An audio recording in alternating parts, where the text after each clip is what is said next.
I don't care if you're on lunch break, fix it now, Brandon barked, slapping a printout on my desk like he was delivering the 10 Commandments. It was the third time this month he'd summoned me mid-bite to clean up a payroll mess from his wife Sydney, a social media coordinator whose main talent seemed to be screwing up timesheets and quoting Tony Robbins unironically. I'm Garrett Caldwell, 48 years old, and I've been dealing with this nonsense for way too long. The spreadsheet was a disaster again. 8 hours logged on a day Sydney was out sick. I stared at the numbers and muttered under my breath, did she work telepathically, or was this just another miracle of executive nepotism? Brandon didn't wait for a reply. He never did. He strutted off like he just delivered a keynote at some tech startup, leaving the scent of overpriced cologne and entitlement in his wake. I sighed, closed my half-eaten sandwich, and got back to work. Again. No thank you. No context. Just that simmering, unspoken expectation that Garrett will handle it. He always does. You know what really gets me? In the Navy, if someone screwed up this bad, they'd be scrubbing decks until they learned proper accountability. But here at Phoenix Financial Solutions, incompetence gets rewarded as long as you're sleeping with the right person. For the record, this wasn't in my job description. I'm a senior financial analyst, not an unpaid babysitter for Brandon's pack of professional toddlers. I'd been at this company for 11 years, longer than the standing desks, the kombucha fridge, and the so-called Chief Innovation Officer. I trained new hires, smoothed client meltdowns, and maintained back-end reporting systems no one else understood. But ever since Brandon took over the department 16 months ago, it was like I'd become invisible until something went wrong. 20 years in the Navy taught me a lot about leadership, real leadership. Not this fake motivational poster garbage Brandon peddled. In the service, you earned respect through competence, not connections. You led by example, not by throwing tantrums when your wife couldn't figure out basic data entry. The first time Brandon dismissed me in front of everyone during a Monday stand-up, I blinked twice and said nothing.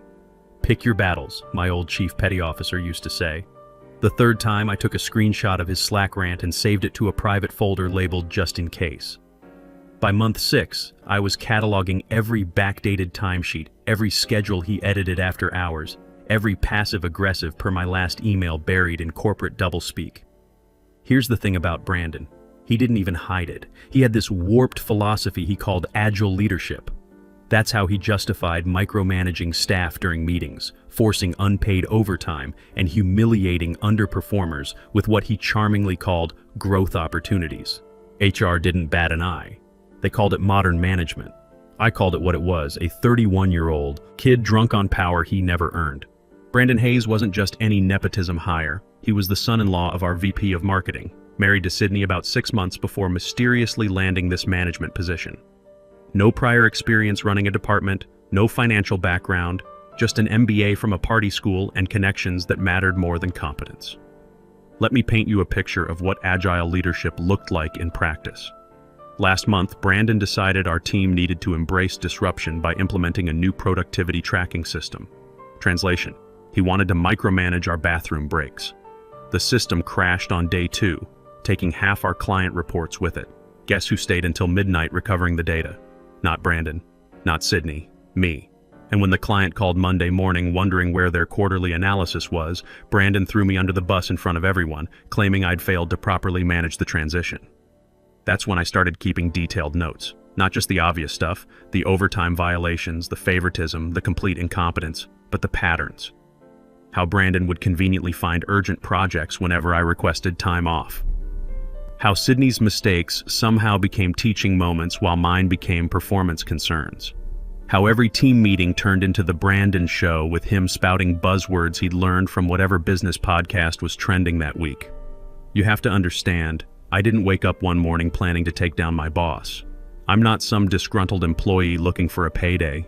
I'm a guy who spent 2 decades serving his country, who understands what real leadership looks like, watching some entitled kid cosplay as a manager while making everyone else's life miserable. The breaking point came during our quarterly review cycle. Brandon had the audacity to mark me as needs improvement in the category of adaptability to change. This from a guy whose biggest change management challenge was remembering his wife's login password.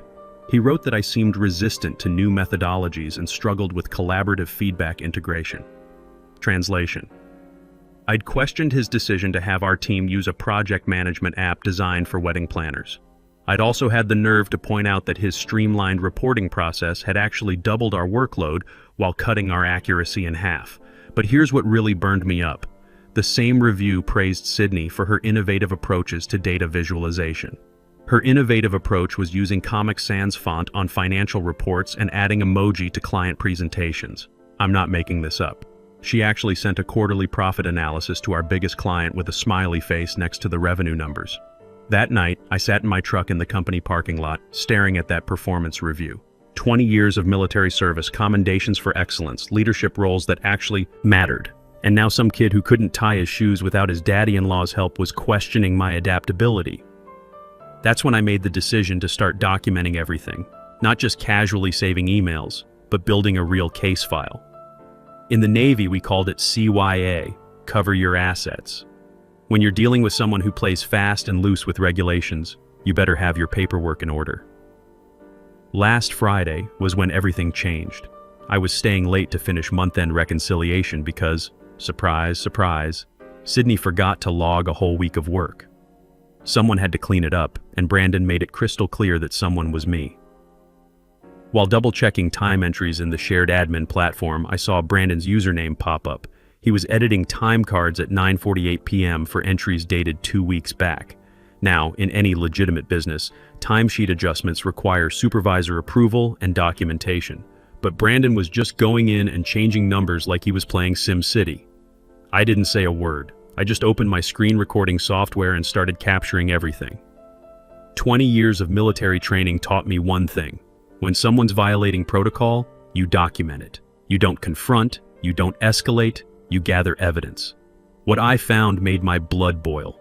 Brandon wasn't just fixing Sydney's mistakes, he was systematically inflating her hours while reducing overtime calculations for the rest of us. He'd mark her 6-hour days as 8 hours, then split the difference across 3 other employees to keep the departmental totals looking normal. Pure wage theft, dressed up as administrative efficiency.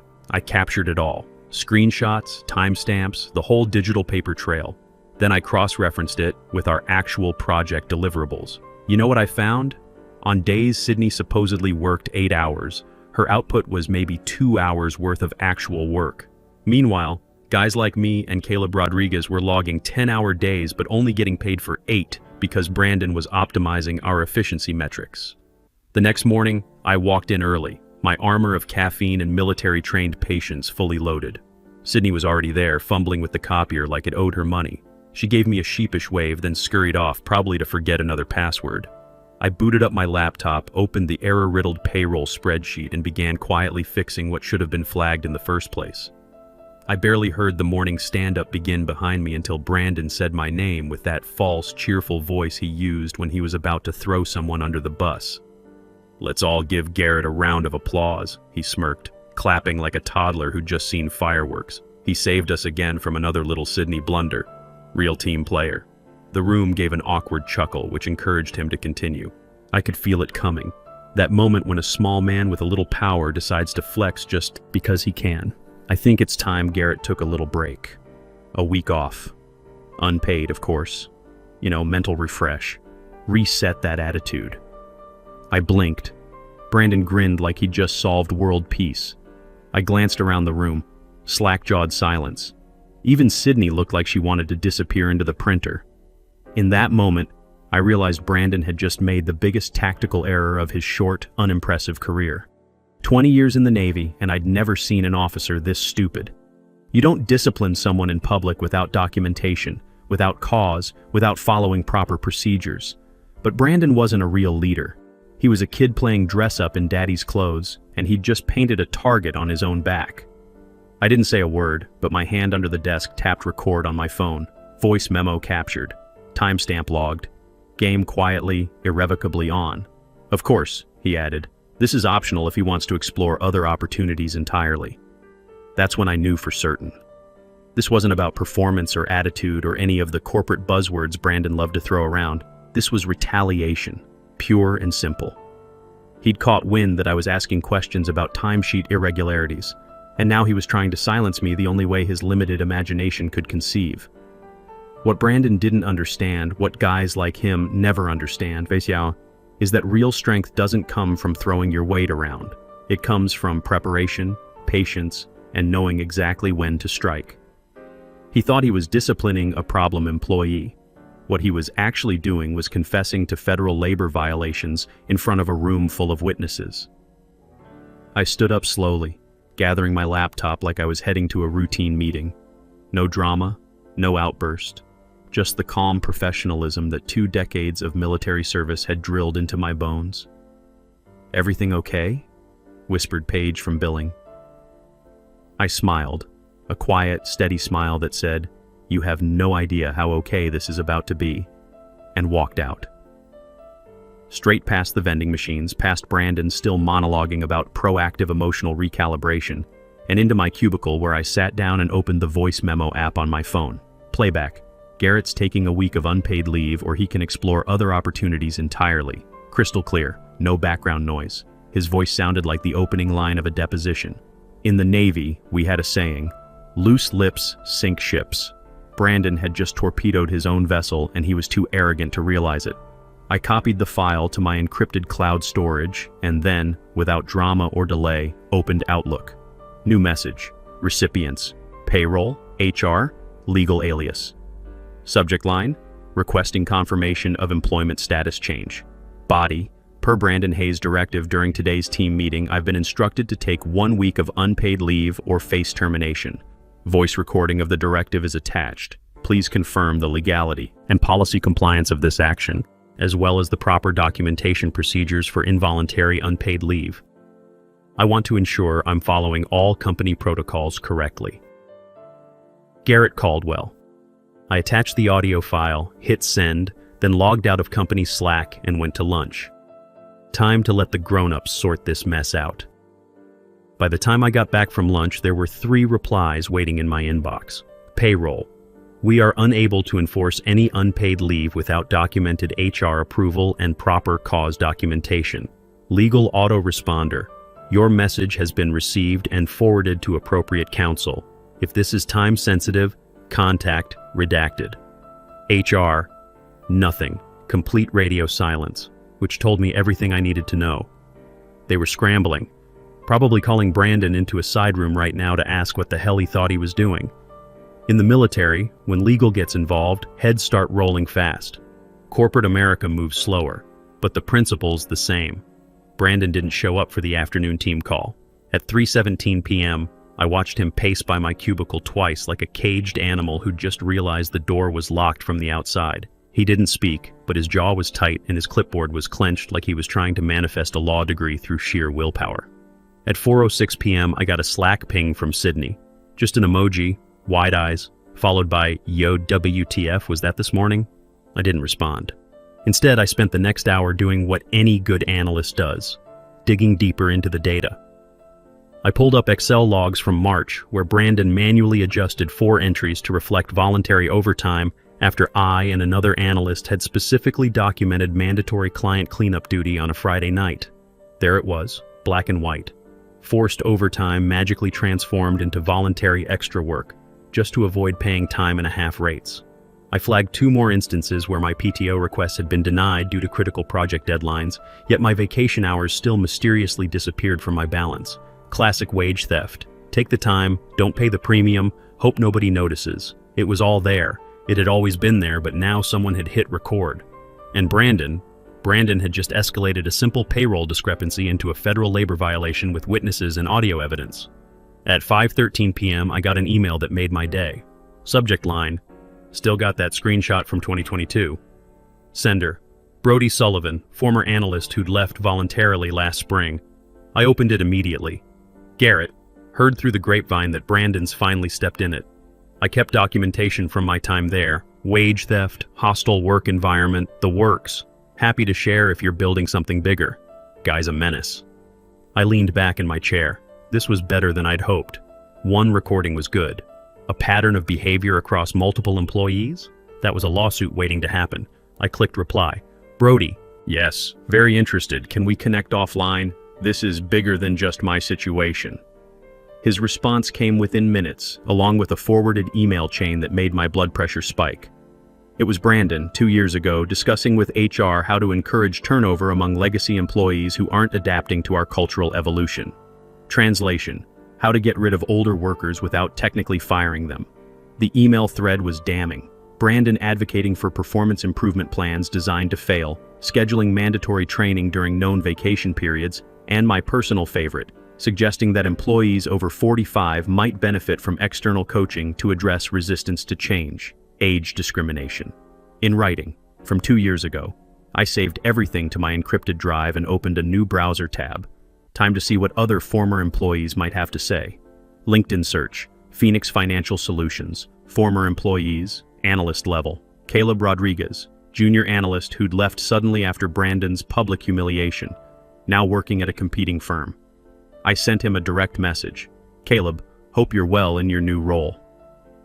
Question about your departure from Phoenix Financial. Were you documenting any issues with management practices? Asking for specific legal reasons. His response was immediate. Holy shit, Garrett. Yes, I kept everything. Brandon cost me 3 months of back pay and nearly destroyed my career reputation. I've been waiting for someone to finally take that bastard down. When can we talk? 2 down. How many more were out there? Around 6 p.m., Brandon finally worked up the courage to approach my cubicle. He looked like a man who'd just realized his parachute was made of tissue paper. Garrett, he said, trying to sound casual, maybe we got off on the wrong foot this morning. You know how it is. Lots of pressure from upstairs about productivity metrics. Nothing personal. I looked up from my screen, where I was currently reviewing Arizona labor law statutes. Brandon, I appreciate you coming over to clarify. For my records, are you rescinding the unpaid leave directive from this morning's meeting? His eyes darted around like he was looking for an escape route. Well, I mean, that was more of a suggestion. You know, sometimes we all need a break to recharge, get perspective. I reached casually into my bag and activated my phone's voice memo function. So, to be clear, the mandatory week of unpaid leave you announced in front of the team this morning is now a suggestion? I never said mandatory, he stammered. You're mischaracterizing the conversation. Interesting. I have the conversation recorded if you'd like to review your exact words. Brandon's face went white. You recorded me? Arizona is a one-party consent state, Brandon. As long as one person in the conversation knows it's being recorded, which I did, it's perfectly legal. I thought you'd know that, being in a leadership position and all. He stood there for a full 10 seconds, mouth opening and closing like a fish gasping for air. Finally, he managed, "This conversation is over." Agreed, I said, ending the recording. Oh, and Brandon, you might want to check your company email. I think HR has some questions for you. He walked away like a man heading to his own execution, which, in a corporate sense, he probably was. At 7 p.m., I stayed late to finish what I'd started. Not the month-end reconciliation. That could wait. I was building something much more important. A comprehensive case file that would make even the most expensive corporate lawyer wet their pants. I opened a new folder on my personal drive. Phoenix Financial Labor Violations. Evidence package. It was time to get systematic about this. Spreadsheets, timelines, email threads, witness statements, everything organized like the military operation it had become. Brandon thought he was dealing with some cranky old employee who'd just roll over and take his abuse. What he'd actually done was declare war on someone who'd spent 20 years perfecting the art of strategic warfare. And I was just getting started. The next morning brought the kind of silence you only hear right before a storm hits. People were whispering near the water cooler. Slack channels that used to buzz with Brandon's motivational garbage had gone dead quiet. I noticed it the moment I stepped off the elevator. That electric tension when everyone knows something big is about to go down. Then came the text from an unknown number. Hi Garrett, this is Detective Martinez with Phoenix PD. We received a wellness check request from your employer. Are you available to speak today? I had to laugh. There it was. The oldest, dirtiest trick in the corporate playbook. When you can't bury someone with policy violations, you try to paint them as unstable, frame them as a potential threat, erode their credibility under the warm, fuzzy blanket of, we're just concerned about his mental health. Brandon had called the cops on me, actually called the police to report that I might be a danger to myself or others. The sheer desperation of it was almost admirable. I called Detective Martinez immediately. Officer, this is Garrett Caldwell. Yes, I'm at work. Yes, I'm completely fine. No, I'm not a danger to anyone unless you count incompetent management practices. Can you tell me who made this report? We can't disclose that, sir. It was a third-party concern relayed through your employer regarding potential workplace violence or self-harm. Officer, I'm a 48-year-old Navy veteran with no history of violence or mental health issues. What you've been pulled into isn't a wellness check. It's retaliation disguised as concern. I filed formal complaints about labor violations, and now my supervisor is trying to discredit me. There was a pause. Well, okay then. Thanks for clearing that up, sir. Have a good day. I hung up and immediately documented the call. Time, date, officer's name, the whole conversation. Then I forwarded the call log to my personal attorney. Yeah, I'd already retained legal counsel. 20 years in the Navy teaches you to prepare for battle before the shooting starts. At 11:34 a.m., an HR calendar invite hit my inbox. Subject: Garrett. Check-in: Team Dynamics and Support Resources. Attendees: HR Manager, me. Optional attendee: Brandon Hayes. Location: Conference Room B. I declined the meeting and replied in writing, "Thank you for the invitation. Given that this request follows a false police wellness check initiated without my consent, and considering that I've already provided clear documentation regarding recent management violations, I'm not comfortable participating without legal representation present. Please forward any concerns to my attorney copied here." I CC'd my lawyer on the response. Her name was Patricia Williams, and she specialized in employment law. First consultation had cost me $300. By the end of this mess, it would be the best money I'd ever spent. The HR response came within 20 minutes. Understood. We'll postpone pending further discussion. Please take whatever time you need. Translation: We saw the cliff edge and we're backing up real slow. Brandon didn't come out of his office all day. At 4:17 p.m., I passed him in the hallway. His eyes were wild behind his designer glasses. He opened his mouth like he might say something, probably some last-ditch attempt at reconciliation, but I didn't stop. Just walked past him with the full weight of my quiet determination wrapped in professionalism. By Wednesday, the investigation was in full swing. I'd submitted my formal complaint to the Arizona Department of Labor, complete with audio recordings, email threads, witness statements from Brody and Caleb, and a timeline of violations stretching back over 2 years. The labor board moved fast. Within a week, they'd interviewed 6 current and former employees. Turns out Brandon's little empire of incompetence had left quite a trail.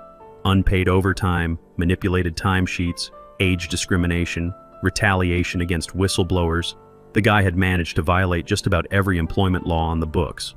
The company's legal team went into full damage control mode. They hired an external auditing firm to review all payroll records for the past 3 years. What they found made their insurance company very nervous. Systematic wage theft affecting dozens of employees. Age-based discrimination in performance reviews and terminations. A culture of retaliation that started at the management level and infected the entire department. Brandon lasted exactly 23 days after my initial complaint. On a Thursday morning, I watched through the conference room glass as the CFO, legal counsel, and HR delivered the news. Brandon's face went through every stage of grief in about 30 seconds. Denial, anger, bargaining, depression, all playing out in real time behind soundproof glass. Security escorted him out that afternoon. No farewell email, no transition period, just gone. Sydney followed 3 days later, voluntary resignation to pursue other opportunities. They cleaned house fast once the lawyers started talking settlement numbers. The final settlement took 4 months to negotiate, $435,000 split between back wages, penalties, and damages. My share was $127,000. Not bad for a guy who just wanted to eat his sandwich in peace. But the real victory wasn't the money. It was watching a broken system finally work the way it was supposed to. Brandon thought he could bully his way through a career, trading on connections instead of competence. He learned the hard way that some fights aren't worth picking. I used my settlement money to start operational compliance consulting, helping companies avoid the exact legal nightmare Brandon had created. My tagline: experience isn't obsolete, incompetence is. 6 months later, Phoenix Financial Solutions implemented new management training, anonymous reporting systems, and regular compliance audits. They asked me to stay on as a senior advisor. I declined. I had better things to do than babysit their cleanup operation. Sometimes the best revenge is just doing your job properly and letting idiots hang themselves with their own rope. Brandon handed me that rope on a silver platter. I just made sure it was strong enough to hold the weight of his arrogance. Justice isn't always swift, but when it comes, it's thorough. And sometimes, if you're patient enough and smart enough, you get to watch the whole thing unfold from the front row.